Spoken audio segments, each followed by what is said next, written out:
எவருக்காவது எங்கள் குரல்கள் கேட்கட்டும் என்ற நப்பாசையில் தொடர்ந்தும் பெருங்குரல் எடுத்து அழுது கொண்டிருக்கின்றோம். யாராவது வந்து எம்மை வாரி எடுத்து ஒற்ற வரியிலாவது எமக்கு ஆறுதல் வழங்குவார் என்ற நப்பாசையில் இன்னும் கவலையை மீறி எவருக்காவது எங்கள் குரல்கள் கேட்கட்டும் என்ற நப்பாசையில் தொடர்ந்தும் தமிழ்நாடு எங்கள் தாய் வீடு நீ இருக்கும் திசையை நோக்கி தொடர்ந்தும் கோரிக்கைகளை எழுதி வைத்தபடி கூக்குரல் எடுகின்றோம். ஏன் தெரியுமா? எவருக்காவது எங்கள் குரல்கள் உன் பாத கமலத்தின் அருகில் கிடந்தபடி எத்தனை வதைப்படுகின்றோம். தினம் உயிர் விலை கொடுக்கின்றோம். எல்லாம் மீதமாய் கிடக்கின்ற நம்பிக்கையில் தான் என்றோ ஒரு நாள் நீ விழிதரப்பாய் எமக்காக வாய் திறப்பாய் என்ற பெருவிருப்பில் தான் தொடர்ந்து முன் முகத்தை பார்த்தபடி மூச்சை துறக்கின்றோம். இன்னும் எத்தனை காலத்துக்கு எம்மை அளவிடும் உத்தேசம்?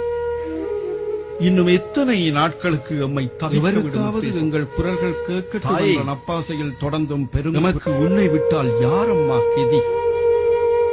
எமக்கு உன்னையும் உதறிவிட்டால் யாரம்மா பதி?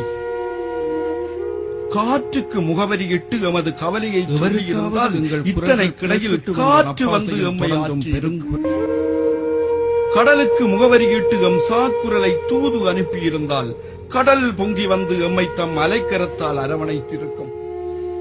ககனப் பெருவெளிக்கு நாம் படும் அவலத்தை அஞ்சலிட்டிருந்தால் இந்நேரம் உலகெங்கும் நாம் ஆற்றாமல் அழுங்குரல் பெரும் குரலாக முழக்கமிட்டபடி அண்ட வழி எங்கும் அணிவகுப்பு செய்திருக்கும். குரல் வைத்தால் கேட்கும் தூரத்தில் நீங்கள் குரல்கள் கேட்கட்டும் என்ற கூப்பிட்டால் ஓடிவரும் தூரத்தில் தமிழகம். நாங்கள் உங்களையும் விட்டுவிட்டு எவரிடம் ஆறுதல் தேடுவோம்? நாங்கள் முற்றாக செத்து மடிய வேண்டியதுதானா இங்கே? குரல்கள் கேட்கட்டும் என்ற ஈழத்தமிழன் இல்லாமல் போக வேண்டியதுதானா இங்கே? இருந்ததுக்கான ஒற்ற தடமும் இழந்து இங்கே தமிழன் என்ற வேர்களெல்லாம் வேரோடும் வேரடி மண்ணோடும் துடைத்தெறியப்படுவதை நீ பக்கத்தில் இருந்து பார்த்துக் கொண்டாயிருப்பாய். நப்பாசையில் தொடர்ந்தும் பெரும் ஒன்றில் பால் வார்த்து எம்மை பாதுகாப்பாய். இல்லையேல் மாற்றான் எம்மை முற்றாக அழிக்க முன்னர் நீயே சொட்டு விஷம் தந்து சாக வையம்மா. எவருக்காவது எங்கள் குரல்கள் கேட்கட்டும் என்ற நப்பாசையில் தொடர்ந்தும் பெரும் தாயே, இப்போது நாங்கள் உயிர் தரித்து நிற்கும் இடம் தெரிகிறதா உனக்கு?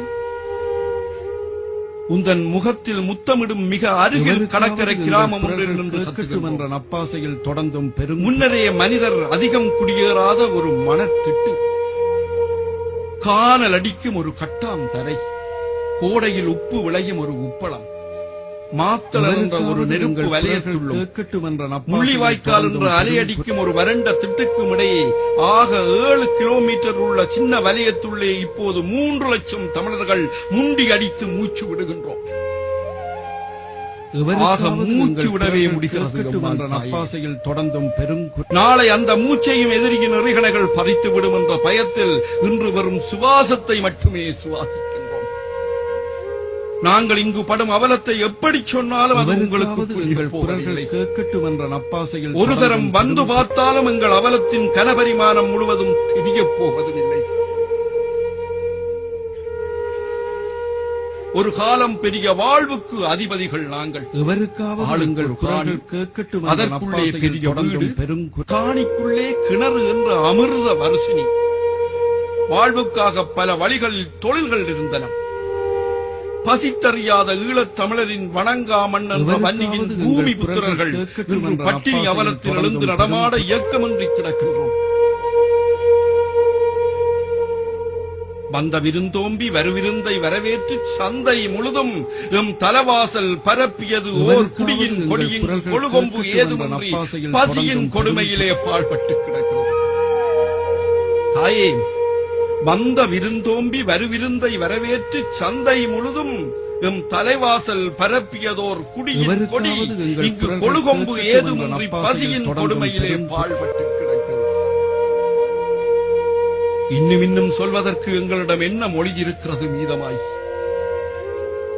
நாங்கள் சிந்திய கண்ணீரும் குருதியும் எங்கள் குரல்கள் கத்திய ஓலமும் அப்படியே உறைந்து போனதே அன்றி எந்த அசைவையும் ஏற்படுத்தவில்லையே உலகத்தில். குறிப்பாக எங்கள் உறவுகள் மத்தியிலும் மீண்டும் மீண்டும் கோரிக்கைகளையும் இயலாமைகளையும் கோபங்களையும் சுமந்தபடி அழுகின்றோமே தவிர யாரும் வந்து ஆற்றவில்லையே எங்கள் அழுகையை. எங்களை சுற்றி மூடுண்ட திசைக்குள் நித்தம் நித்தம் சாவான வாழ்வுக்குள் நாங்கள் செத்துக் கொண்டிருக்கின்றோம். எவருக்காவது எங்கள் குரல்